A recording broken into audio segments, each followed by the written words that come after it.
They'd been through it 1,000 times. "Because my magic isn't strong enough," she said as she flicked Mouse's reins, encouraging him to go just a little bit faster. "I only found out I was half fairy a week ago. These things don't work themselves out overnight, you know.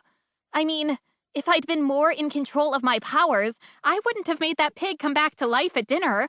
I wouldn't have scared the king. He wouldn't have decided I was a witch, and we wouldn't have had to run away in the first place." Cinders couldn't help but wonder if it wouldn't have been easier to just stay at the palace, marry Prince Joderick, and behave herself. Except she didn't want to marry Prince Joderick, and she never had been very good at behaving herself. But now she was lost in the forest with the palace guards after her, and the only thing she could think to do was go to Fairyland, where her mother apparently came from, and try to get some answers. Fair enough, said Hansel. He closed his eyes as Mouse leaped over a fallen tree trunk and thundered on, deeper into the forest. "One more question.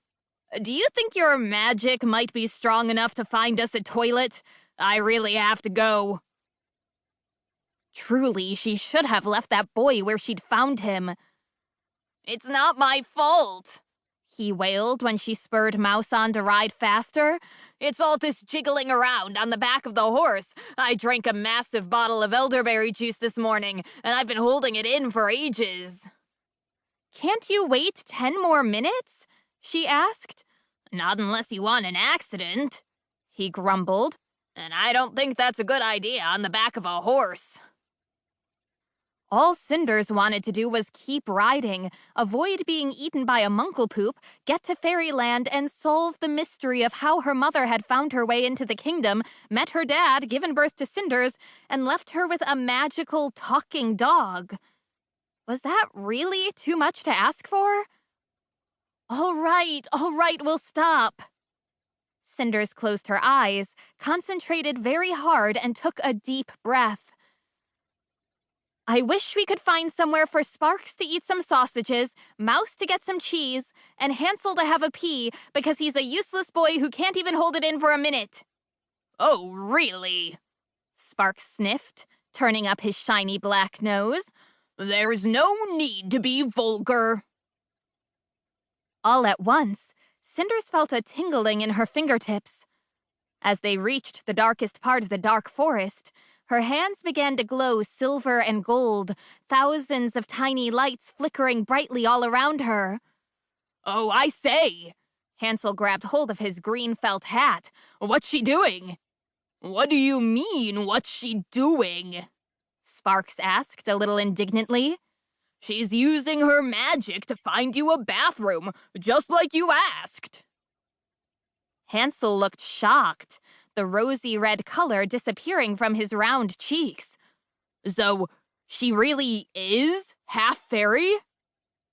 "Not everyone is a fibber," replied Sparks. Hansel went very quiet. He had a reputation as a world-class porky pie teller, and not without good reason. "Look!"